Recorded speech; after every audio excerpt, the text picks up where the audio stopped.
టెక్నాలజీని మాత్రమే కాదు, ఇకపై ఐటీ అంటే ఇంటర్నేషనల్ టెక్స్టైల్స్ అని కూడా తెలంగాణ చాటి చెప్తుంది.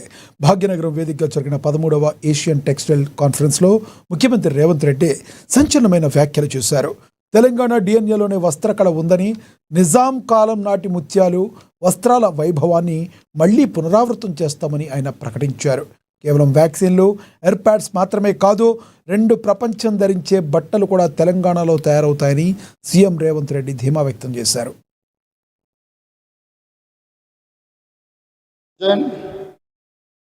We are your perfect partner for global success. Together, we can create an end-to-end textile ecosystem which can be a game changer for the world. From cotton fields of Telangana to fashion shows in London, New York, Paris, Milan, Tokyo, or Dubai, we will be your partners across the value chain. Hyderabad is a film production destination for not only India but the world. Recently, Netflix opened Island Studios here. I only inaugurated that Netflix Island. We have Tollywood and Bollywood using Hyderabad as a base, and now Hollywood has made its debut. We will encourage film industry to source their fashion also us. Environmental sustainability is our top priority, so we will create green textile hubs. If you are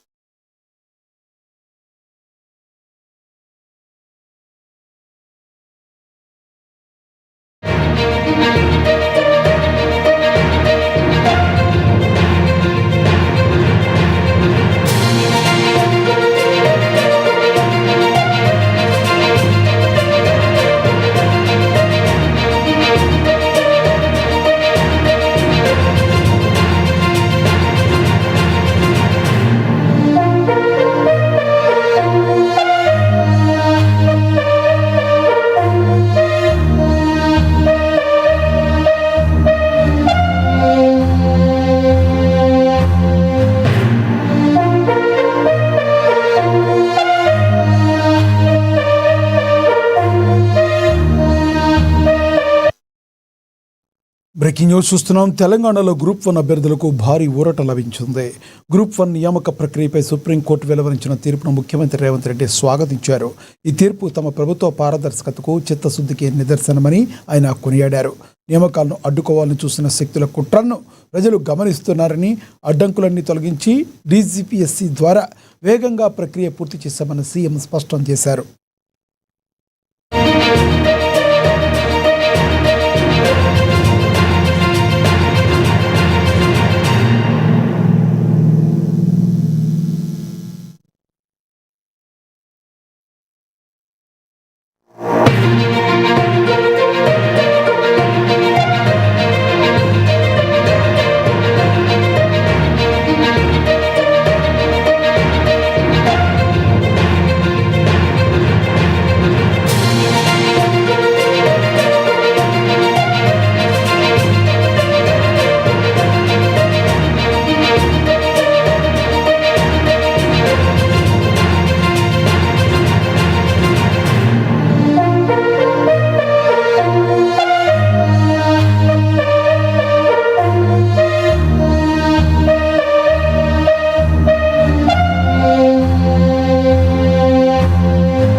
breaking news చూస్తున్నాం. వేసవికాలం వచ్చిందంటే చాలు మామిడి పండ్ల సందడి మొదలవుతుంది.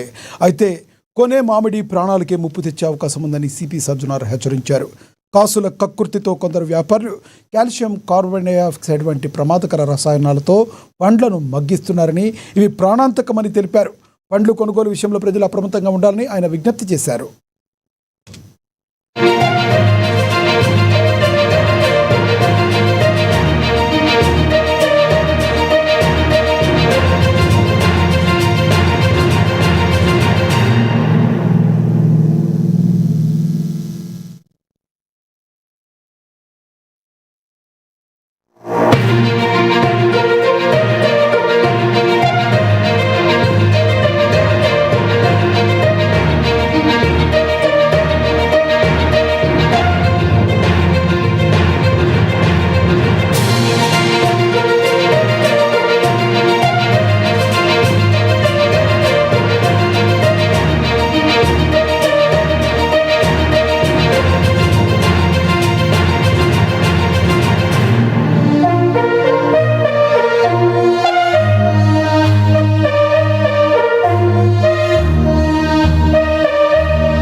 Breaking news చూస్తున్నాం. Hyderabad కొండాపూర్లోని quack ఏరియాలో పబ్ దాడి వ్యవహారం సంచలనం రేపుతుంది.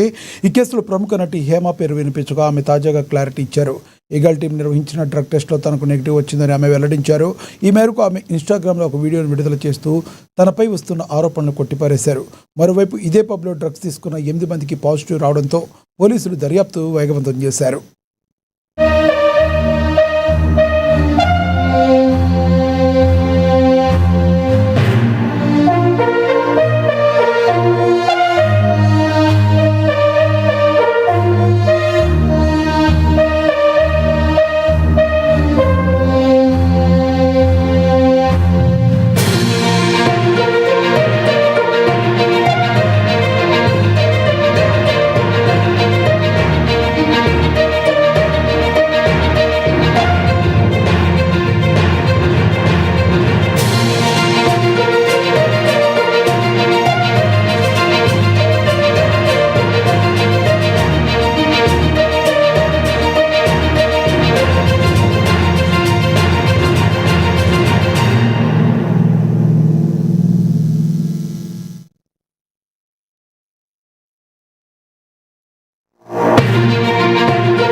నేను సభకు వచ్చాను క్వేక్ కి.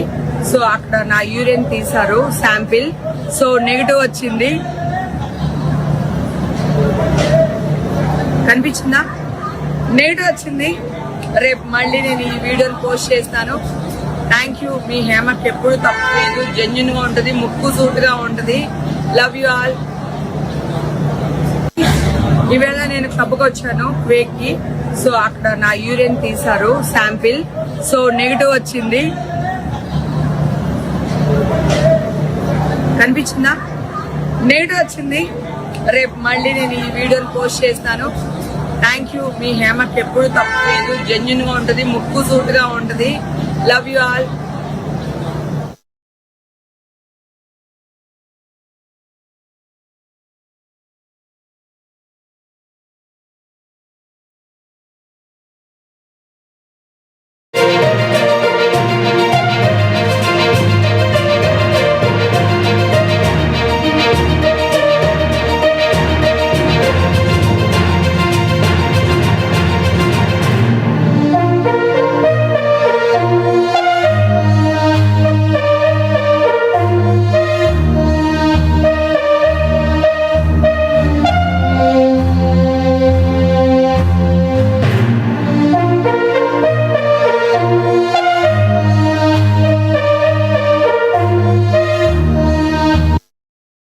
బ్రేకింగ్ న్యూస్ చూస్తున్నాము. హైదరాబాద్ నగరంలో అగ్ని ప్రమాదాలు కలకలం రేపాయి. వేసవి వేడి పెరుగుతున్న వేళ నగరంలోని 2 ప్రధాన ప్రాంతాల్లో ఒకేసారి మంటలు చెలరేగడం స్థానికులను భయాందోళనకు గురిచేస్తుంది. కూకట్పల్లి కేపీహెచ్బీలోని వసంత్ నగర్, అలాగే ఎల్బీ నగర్లోని మన్సూరాబాద్లో షార్ట్ సర్క్యూట్ కారణంగా ఇళ్లలో అగ్ని ప్రమాదాలు జరిగాయి. కేపీహెచ్బీలో ఏసీ షార్ట్ సర్క్యూట్ కావడంతో ఇల్లంతా మంటలు వ్యాపించి ఫర్నిచర్ పూర్తిగా బూడిదైంది. అటు ఎల్బీ నగర్లో ఫ్రిడ్జ్ మంటలు కాలిపోయింది. అదృష్టవశాత్తు 2 చోట్ల ప్రాణ నష్టం తప్పినప్పటికీ భారీగా ఆస్తి నష్టం సంభవించింది.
హంగానే కొద్దిసేపటికే అయింది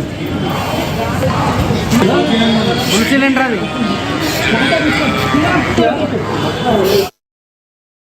కొత్తగూడెం వేదికగా కూటమి మిత్రపక్షాల మధ్య విభేదాలు భగ్గుమన్నాయి. కాంగ్రెస్ ప్రభుత్వ తీరుపై సిపిఐ ఎమ్మెల్యే కోరంనేని సాంబశివరావు విరుచుకుపడ్డారు. వీళ్ల పరిపాలన చూస్తుంటే బీపీ లేస్తుంది అంటూ ఆయన ఘాటు వ్యాఖ్యలు చేశారు. ప్రజాపాలన ప్రగతి నివేదిక కార్యక్రమంలో పాల్గొన్న ఆయన ప్రభుత్వానికి తెలివి పట్టుదల లేవంటూ అసహనం వ్యక్తం చేశారు. మిత్రపక్ష ఎమ్మెల్యే నుంచే ఇలాంటి విమర్శలు రావడం ఇప్పుడు రాష్ట్ర రాజకీయాల్లో హాట్ టాపిక్ గా మారింది. 700 కోట్లు వీళ్ళ పరిపాలన వీళ్ళు పాడు కాదు. బీపీ లేస్తుంది, తిట్టలేక ఈ మాట అంటున్నా. ఆడాళ్ళు అన్నట్టుగా అలా చేస్తుంది. నాకు అంత కోపం వస్తుంది బస్ స్టాండ్ లో చూస్తుంటే. ఎందుకంటే అసలు నేనైతే సంవత్సరంలో మొత్తం రూపాయి మారుతా. తెలివి ఉండాలి కదా, తెలివి ఉండాలి, పట్టుదల ఉండాలి, దీక్ష ఉండాలి. ఇంత అన్యాయంగా ఉన్నాయి. సరే అయినా మీరు ఈ మహిళలందరికీ శుభాకాంక్షలు తెలియజేస్తూ ఖచ్చితంగా ఈ మనం కొత్త దీని స్వరూపం మార్చుకునే వరకు కూడా పోరాటం చేద్దాం, సాధించుకుందాం. మీరందరూ నా పైన అందరూ ఆర్టీసీ సోదరులు ఎంతో ప్రేమతో ఉంటారు. నాకు అనుబంధం. మీ అందరికీ మీ సమస్యల పరిష్కారం కోసం ఫైట్ చేస్తున్నాను. అలాగే మన ప్రాంత అభివృద్ధి కోసం కూడా ఫైట్ చేస్తూ మీ అందరికి శుభాకాంక్షలతో సెలవు తీసుకుంటున్నాను. సో ఆ విధంగా బస్సులు కూడా శుభ్రంగా ఉండాలి. ప్రయాణం చేసే వాళ్ళకి ఎట్లా పట్ట వాళ్ళు ఎక్కుతున్నారు అని చెప్పి దాని జోలికి వెళ్లకుండా ఉండటం అనేది ధర్మం కాదు. ఆటో నీట్ గా ఉంచాలి, బస్ స్టాండ్ నీట్ గా ఉంచాలి, మరుగుదొడ్లు నీట్ గా ఉంచాలి, సిబ్బందిని జాగ్రత్త చూసుకోవాలి. డబ్బు లేని పనులు, డబ్బు ఉన్నదంటే ఓకే మీకు ఇబ్బంది. ఇవన్నీ ఇది పెద్ద ఖర్చు కాదు.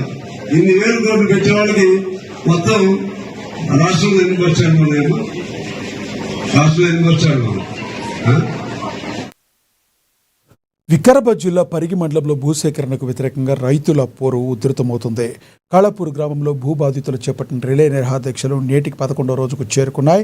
ఇండస్ట్రియల్ కారిడార్ పేరుతో తమ భూములు లాక్కోవద్దంటూ రైతులు చేస్తున్న పోరాటానికి బీఆర్ఎస్ పార్టీ సంపూర్ణ మద్దతు ప్రకటించింది. మాజీ మంత్రి సబితా ఇంద్రారెడ్డి దీక్షా శిబిరాన్ని సందర్శించారు. రైతులకు భరోసా ఇచ్చారు. భూములున్న చోట కాకుండా సాగు భూములను లాక్కోవడం ఏంటని ప్రభుత్వంపై ఆమె మండిపడ్డారు.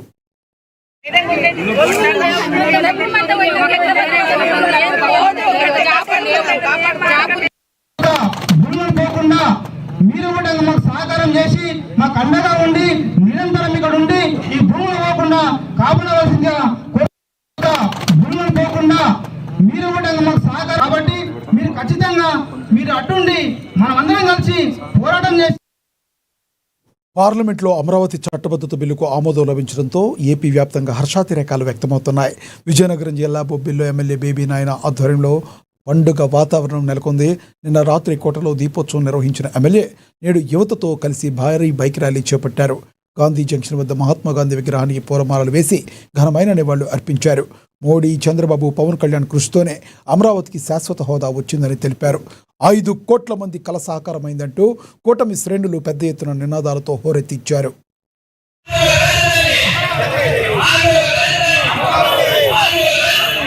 రైతుల యొక్క త్యాగానికి పూర్తి చట్టబద్ధత నిన్న పార్లమెంట్ ఉభయ సభల్లో కల్పించి కేబినెట్ రాటిఫికేషన్ చేసుకొని ఇవాళ అమరావతి రాష్ట్రానికి శాశ్వత రాజధానిగా అవతరించడం ప్రతి తెలుగోడు గర్వపడవలసినటువంటి సంఘటన. నిజంగా ఈ సందర్భంగా అమరావతి రైతాంగానికి, ముఖ్యంగా మహిళలకి 2 చేతులు జోడించి పాదాభివందనం చేసుకుంటున్నాను. ఎందుకంటే మన ప్రభుత్వం లేనప్పుడు, మన ప్రజాప్రభుత్వం లేనప్పుడు పార్టీ కార్యాలయానికి ఎప్పుడు వెళ్ళినా ఆడవారు, గృహిణీలు, సంసారాలు వంట చేసుకొని భర్త పిల్లల్ని చూసుకొని వ్యవసాయం చేసుకుని ప్రశాంతమైనటువంటి జీవితం గడిపినటువంటి అమరావతి మహిళా రైతులు నిజంగా వాళ్ళ బాధ వర్ణాతీతం. నేను వాళ్ళతో మాట్లాడాను, చెప్పారు బాబు రూపాయి డబ్బు తీసుకోకుండా భూమి ఈ రాష్ట్ర బాగు గురించి, ఈ రాష్ట్ర భవిష్యత్తు గురించి ఇచ్చినందుకు ఈ వైఎస్ఆర్ కాంగ్రెస్ పార్టీ ఇచ్చిన బహుమానం మాకు ఇదా? ఇంత అన్యాయమా? అక్రమ అరెస్ట్లా, అక్రమ కేసులా, ధర్నా చేయడానికి లేదు, దేవుడి దగ్గరికి పాదయాత్ర చేయడానికి లేదు, ఇంత అన్యాయమా, ఇంత ఘోరమా అని ఎంతో మంది వాపోయారు. రాజధాని చట్టబద్ధతపై ఉభయ సభల ఆమోదంతో కాకినాడ జిల్లా తుని నియోజకవర్గం పండుగ కాంతులతో మెరిసిపోతుంది. ఎమ్మెల్యే యనమల దివ్య నేతృత్వంలో కూటమి శ్రేణులు భారీ సంబరాలు చేపట్టాయి. అభివృద్ధికి అమరావతి కేర్ ఆఫ్ అడ్రస్ అంటూ దివ్య కొనియాడారు. కేక్ కట్ చేసి బాణసంచా కాల్చి ఒకరికొకరు మిఠాయిలు తినిపించుకున్నారు. మోడీ, బాబు, పవన్ల వల్లే రాష్ట్రానికి మేలు జరుగుతుందని స్పష్టం చేశారు. ఆలోచించాలి ఒకసారి. అలాగే మన మార్చి 28 మన అమరావతికి సంబంధించిన బిల్లు మన ముఖ్యమంత్రి గారు 11/11కి ప్రవేశపెట్టారు అసెంబ్లీలో. ఒక్కసారి మీరు 11/11 అంటే ఏంటో ఒక్కసారి మీరు అందరూ కూడా గూగుల్ ఓపెన్ చేసి చూడాలన్న మనవి. 11/11 అంటే ఒక కొత్త శుభ పరిణామం, కొత్త పనులకి ప్రారంభం. అలాగే మన ఆలోచనలు ఏవైతే ఉన్నాయో అవన్నీ యాక్షన్స్ కి కన్వర్ట్ అయ్యే శుభ పరిణామం. ఇది కాదా ఆ దేవుడు మన దేవతల రాజధానికి రాసిన దేవుడి స్క్రిప్ట్ అని నేను అడుగుతున్నాను మీ అందరినీ కూడా. మన అమరావతి అనేది ఒక ఫ్యూచరిస్టిక్ క్యాపిటల్ కాబోతుంది, ఒక మంచి వరల్డ్ క్లాస్ క్యాపిటల్ కాబోతుంది.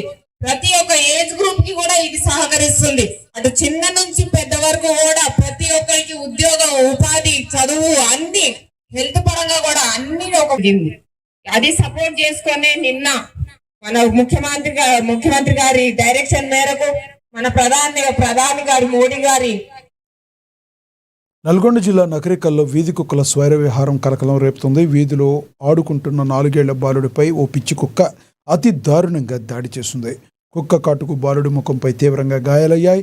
అపస్మారక స్థితిలోకి వెళ్లిన చిన్నారిని గమనించిన కుటుంబ సభ్యులు హుటాహుటిన ఆసుపత్రికి తరలించారు. బాలుడి పరిస్థితి విషమంగా ఉండడంతో హైదరాబాద్ నీలోఫర్కు తరలించారు. అధికారుల నిర్లక్ష్యం వల్ల ఈ పరిస్థితి వచ్చిందంటూ బాధితులు కన్నీరు మున్నీరవుతున్నారు.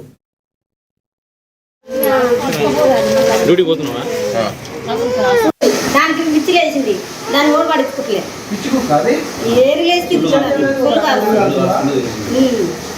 జనరల్ గా బాబు వాళ్ళ ఇంట్లో వేరే వాళ్ళ ఇంట్లో మీ ఇంటికి వద్దామనే క్రమంలో బాగా కలిసింది. నీలాపురం హాస్పిటల్ పోతూనే లెక్క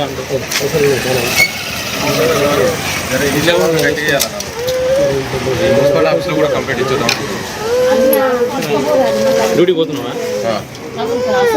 దానికి మిచ్చిలేసింది, దాన్ని ఓడి పడుకోట్లే